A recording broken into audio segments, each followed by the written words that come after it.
দুঃখ কষ্ট আছে, এটাকে তো সফলতা বলা হয় না।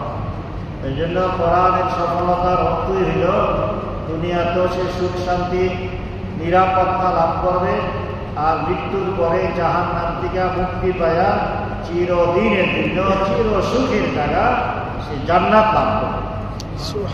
এই সফলতার জন্য তিনটা আমল করতে হবে। আমি যে আয়াত তেলাওয়াত করছি এর মাঝে আল্লাহ তাআলা তিনটা আমলের কথা বলছেন। প্রথম নম্বর আমল হইল আমাদেরকে আল্লাহর কালাম কোরআন শরীফ করতে হবে, কোরআন শরীফের তেলাওয়াত করতে হবে, কোরআনের কথা বুঝতে হবে, কোরআন মতো আমল করতে হবে। কোরআন ছাড়া, কোরআন পড়া ছাড়া, কোরআন ধরা ছাড়া, কোরআনের সাথে সম্পর্ক গড়া ছাড়া মানুষের জীবনের সফলতা আসতে পারে না। দর্দনে খাবে মুসলমাজি শৈতান নিশ্চে মুমকিন জুজব কোরআজি শৈতান। এই জন্য কবি বলেন, দুনিয়া তুমি সত্যিকারের মুসলমান হিসাবে, আল্লাহর খাঁটি বান্দা হিসাবে দুনিয়াতে জীবন যাপন করতে চাও, কোরআন ছাড়া, কোরআনের আমল ছাড়া, কোরআনের সাথে গভীর আর নিবিড় সম্পর্ক গড়া ছাড়া তোমার জীবনের সফলতা আশা করা এটা দুরাশা। এই জন্য আল্লাহ রাসূল সাল্লাল্লাহু আলাইহি ওয়াসাল্লাম ইরশাদ করেন, তাবাররাক বিল কোরআন। এই দুনিয়ার মানুষেরা তোমরা কোরআনের মাধ্যমে বরকত হাসিল করো। কোরআন চায়া থাকবা, কোরআন খুললা বরকত পাইবা, পড়বা বরকত পাইবা, মুখস্থ করবা বরকত পাইবা, কোরআনের ইলম শিখবা বরকত পাইবা, কোরআনের উপর আমল করবা বরকত পাইবা, কোরআনের ইলমের প্রচার প্রসারে মাদ্রাসা কায়েম করবা, মাদ্রাসা পরিচালনা করবা, এর সহযোগিতা করবা, বরকত পাইবা। যেই বরকতে দুনিয়া আখিরাত দুরুজাহানের সফলতা। প্রথম কাজ আমাদের হবে কোরআন। কোরআন কোরআন এমন এক কালাম আল্লাহ তাআলা, কোরআনের সাথে যে যেইভাবে সম্পৃক্ত হয়ে যাবে, কোরআনের সাথে সম্পর্ক করে নেবে, আল্লাহ তাআলা এই কোরআনের উসিলায় দুনিয়ার শান্তি দেবে। এই কোরআনের সুপারিশে আল্লাহ তাআলা তাকে জান্নাত দান করবে। প্রথম কথাটা হইল কোরআন। আর এই কোরআনের সাথে সম্পর্ক গড়ার জন্য নিজেদের এবং পুরা এলাকাবাসী যেন কোরআনের সাথে জুড়ে থাকতে পারে, কোরআন মতে আমল করতে পারে, কোরআনের তেলাওয়াত করতে পারে। এই জন্য আপনারা মাদ্রাসা কায়েম করছেন। আল্লাহ আপনাদের এই প্রচেষ্টাকে কবুল মঞ্জুর করুন। দেখেন, কোরআনের সাথে একটু সম্পর্ক রাখলে, পড়লে, আমল করলে, কোরআনের জন্য টাকা পয়সা খরচ করলে কি যে হবে এটা পরে, শুধুমাত্র একটা সম্পর্ক, মহব্বত, এর দ্বারা কি লাভ হয়? হিন্দুস্তানের এক লোক জেনারেল শিক্ষিত, কিন্তু আল্লাহ আল্লাহদের সাথে সম্পর্কের কারণে তার আমল আখলাক বালা, সরকারি চাকরি করে অফিসে, সাইকেল চালাইয়া অফিসে যায় প্রতিদিন। তো এদিন সে অফিসে যাইতেছে সাইকেল দিয়া, হঠাৎ দেখে রাস্তার পাশে মানুষ একটা লাশ নিয়ে দাঁড়ানো। উনি মনে করলো লাশ যখন দাঁড়ানো, জানাজা তো হয়েছে না, সুযোগ যখন আছে আমি নামাজটা পড়া দেয়। আল্লাহ তারে সেই বুঝ দিছে, আল্লাহ আল্লাহদের সাথে চলতে চলতে জানাজার নামাজে শরীক হইলে, জানাজাটা পড়লে কত সওয়াব। আল্লাহ রাসূল সাল্লাল্লাহু আলাইহি ওয়াসাল্লাম বলেন, যে কোনো একটা সাধারণ মুসলমানের জানাজা যদি কেউ শরীক হয়, আল্লাহ তাআলা তাকে এক কিরাত পরিমাণ সওয়াব দান করে। সাহাবায়ে কেরাম জিজ্ঞাসা করলেন, হুজুর কিরাত কারে কয়? উহুদ পাহাড় পরিমাণ সওয়াবকে বলা হয় এক কিরাত। আমরা অনেক সময় আইছেন উজু বেরা আবার থাকবো একটু ফাঁকা থাকবো, সাইডে যাইবে না, না, না, এই 5 মিনিট সময় খরচ করার কারণে উহুদ পাহাড় পরিমাণ সওয়াব আমি পাইতেছি। দিছি, এই সবটা সারে কেন?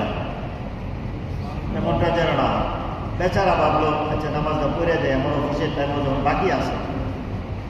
নাইমা জিজ্ঞেস করলো, ভাইয়েরা জানাজা আর কত বাকি? বাকি নাই।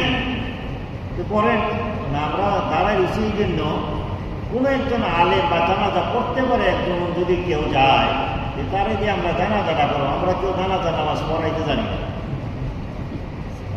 বাংলাদেশেও অনেক, ইন্ডিয়া তো বহু জায়গায় এমন আছে যারা লেখাপড়া কিচ্ছু জানে না।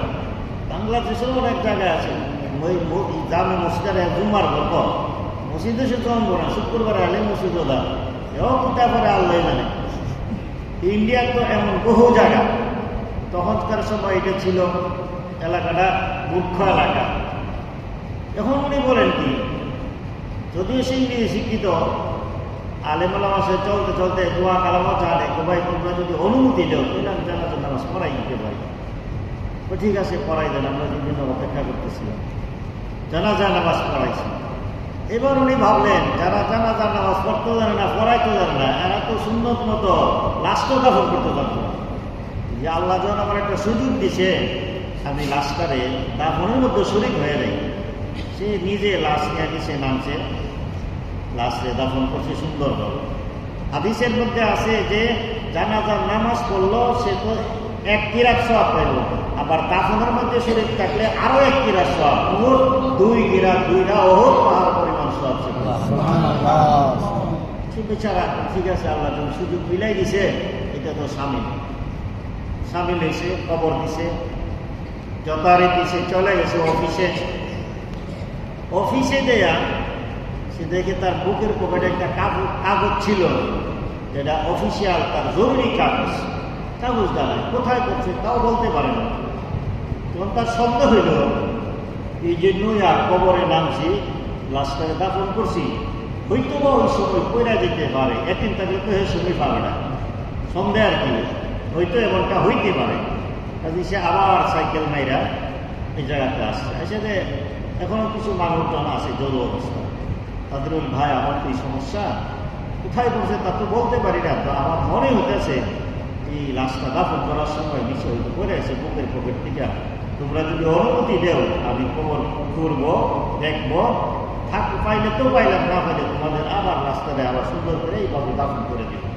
ঠিক আছে, চলো ভাই, আমরাও তোমাদের সহযোগিতা করবো, কারণ তোমার এই সহযোগিতার কারণে তো আমরা তাড়াতাড়ি লাশ দাফন করতে পারবো, তো আরো কয় ঘন্টা দাঁড়িয়ে থাকা লাগবে। ঠিক আছে, সুবহানাল্লাহ। কবর করার সাথে সাথে দেখে এইটা কবরটা সুগন্ধি, আর বুকের উপরে গোলাপ ফুলের পাপড়ি ছিটায় রাখছে, আর মেষ কম্বরের গন্ধ বেরিয়েছে।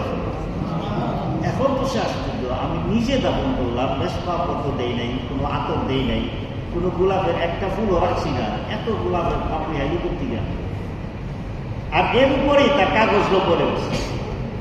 এবার কাগজ পকেটে দিয়েছে যথারীতি, আবার দাফন করছে। দাফন করে তার এখন মনে হইল যেই লোকটার মরার সাথে সাথে কবরের এত সুন্দর অবস্থা, সে না জানি কি ভালো আমল করছে, যে আমলটা আল্লাহ কবুল কইরা তার এত পুরস্কার কবরই দেওয়া দিছে, তা আখেরাতে তো আরো বেশি দিব। এই অবস্থাটা জানা দরকার। জিজ্ঞেস করে ভাই এই লোকটা কি আমল করতো? এই লোকটা সাধারণ গৃহস্থ মানুষ, আমাদের মধ্যে তো সাদা সিধা মানুষ, সরল সোজা মানুষ, আর নামাজ কালাম করতো করে আমরা জানি, একটু বেশি কিছু জানি না। বাচ্চারা কেন এই সাধারণ আমলে তো আর এত বিশেষ পুরস্কার হতে পারে না। আচ্ছা, তারা না জানলো বাড়ির বিবি তো বিতর্কত আমল জানে, লোকটা বাড়ি ঘরে দিনের এতে কি করে, এটা বউয়ের উত্তর জানে, পাড়া প্রতিবেশী উত্তর জানে না। এই চিন্তা করে ঠিক আছে, তার বাড়িটা কিন্তু আমার দেখায়, ওই যে একটা বাড়ি দেখাই দিল, এই বাড়িটা ওনার বাড়ি। গেল গিয়া ওনার বিবির সাথে আলাপ করলো, কথা মেনটেন করে, যে মা আপনার স্বামী কি আমল করত, যে আমলের কারণে কবরে রাখার সাথে সাথে তার কবরটা বুকের ফুলের আপড়ি দিয়া তাকে এত সম্মান করা হয়েছে, আর বেশ কম্বরের গন্ধ করে মোহিত হয়ে গেছে। ব্যাপারটা কি অবশ্যই তার কোনো বিশেষ আমল আছে, যেই আমলের দরুন তার এই মর্যাদা হয়েছে। আপনি বলুন তো সে কি আমল করত? আমার এই সাদা সুদা মানুষ, আমরা গৃহস্থ মানুষ, কি আর আমল করবো? এই নামাজ রোজা খান পড়তে উদ্দরেই, না আমি চিন্তা করে দেখেন আরো কিছু আমল করতে পারি।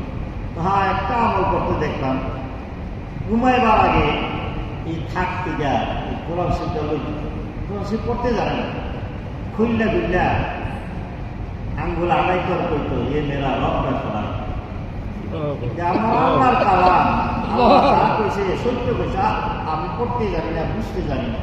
আল্লাহ তুমি যা কইছো সত্য কইছো, যে আমার আল্লাহর কালাম, আল্লাহর কালাম করে দিয়ে চোখ আড়াইতো আর বুকের সাথে লাগায় চুমা খায় ছুঁয়ে দিত। উত্তরই জানি দেখো এটা বিশেষ আমল কিনা। বলে হ্যাঁ, এই যে আল্লাহর কালামের সাথে একটা সম্পর্ক, তার মহব্বত, যদিও করতে পারে না, আফসোস করছে। এই আফসোসের কারণে আর মহব্বতের কারণে আল্লাহ তাআলা তাকে এত পুরস্কার দিছে, ওরা সাথে সাথে খবরটা মেসকা পরে ভর্তি আর ফুলের পাপড়ি দিয়া ভরপুর করে দিচ্ছে। কোরআনের সাথে শুধুমাত্র এই মহব্বতই যদি এমন হয়, যারা নিজের মেহনত করে কোরআন পড়ে, অন্যরা পড়ায়, নিজের টাকা ধরা মাদ্রাসা করে, জাগিরারে ছাত্রদেরকে সহযোগিতা করে, মাদ্রাসায় টাকা পয়সা সহযোগিতা করে, আন্তরিকভাবে আল্লাহর কালাম হিসাবে এই কোরআনের সাথে দ্বীনের সাথে মহব্বত থাকে, তার কোন পুরস্কার আসেনি না নাই? আল্লাহ রাসূল সাল্লাল্লাহু আলাইহি ওয়াসাল্লাম বলেন, ইকরাউল কোরআন, হে মুসলমানেরা তোমরা কোরআন পড়ো, কোরআন পড়ো। কিন্তু কথা এদিকে কথা আছে, তোমরা কোরআন পড়ো। কি কোরআন পড়লে? ফাইন্নাহু ইয়াতি ইয়াউমাল কিয়ামাতি শাফিআন লিআসহাবি, তোমরা যারাই কোরআন পড়বে, কোরআন হতে আমল করবে, এই কোরআন হাসরের ময়দানে তোমার জন্য জোরালো সুপারিশ করে, এমন সুপারিশ করে কাদাহু ইলাল জান্নাহ, সুপারিশ করে কাইনা কাইনা তোমাকে আল্লাহর জান্নাতে নিয়ে পৌঁছায় দেবে। বেহেশতে যাওয়ার দরকার আছে নি? অবশ্যই। মুফতি সাহেব কইতেন রাহমাতুল্লাহ আলাইহি, আরে বেহেশতে যাইতে হইব, বেহেশতে না যাইতে পারলে বিকল্প তো জাহান্নাম।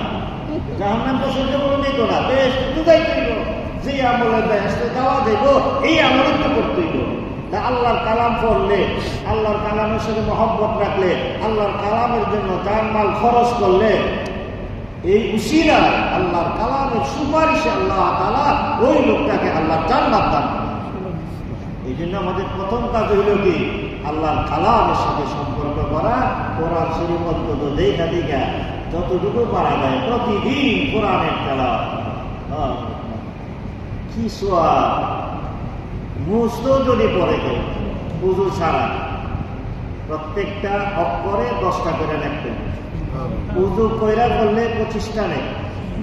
নামাজে বৈশা বৈশা যখন কোরআন শরীফ তেলাওয়াত করে বৈশা নামাজ পড়তেছে, প্রতি অক্ষরে 50টা নেই। দাঁড়ায় দাঁড়ায় নামাজ করে কোরআন তেলাওয়াত হয়, প্রতি অক্ষরে 100টা নেই। রমজানে পড়লে আরো 70 গুণ বেশি, 7000 নেই। নেক অর্জন করার সবচেয়ে বড় মাধ্যম হইল আল্লাহর কালাম সহি কইরা পড়া শিক্ষা, প্রতিদিন কিছু না কিছু তেলাওয়াত করা। আর এই নেকের দরকার আছে নি? আমরা আখেরাতে বাঁচতে চাইলে টাকা পয়সা দিয়ে বাঁচন দেব না, নেক দিয়ে বাঁচতে দেব। নেক অর্জন করার সবচেয়ে একটা সুবর্ণ সুযোগ হইল সহি করে নিজেও কোরআন পড়ব, আর এই কোরআন শিখব, আর প্রতিদিন কোরআনের কিছু না কিছু তেলাওয়াত করব। কোরআনের সাথে মহব্বত হবে। আর যারা এই কোরআন পড়ে, আল্লাহ এই উসিলে তাদেরকে মহব্বত করবে। তালিউল কোরআন পছন্দ পেশে খোদা, তালিউল কোরআন পছন্দ পেশে খোদা, রোরা দিল নন্না জারাম্বা রাসদা, দার কোরআনি সবারু আয় হাবিব, আহরা বিল মাতুরা বাশাদ নসিব। যারা আল্লাহর কালাম কোরআন তেলাওয়াত করে, তারা আল্লাহর বড় মকবুল প্রিয় বান্দা হয়, আর তাদের জন্য আল্লাহর জান্নাত বড় লালায়িত, তাদেরকে পাওয়ার জন্য। দোস্ত, তুমি যদি সকাল সন্ধ্যায় দিনে রাত্রে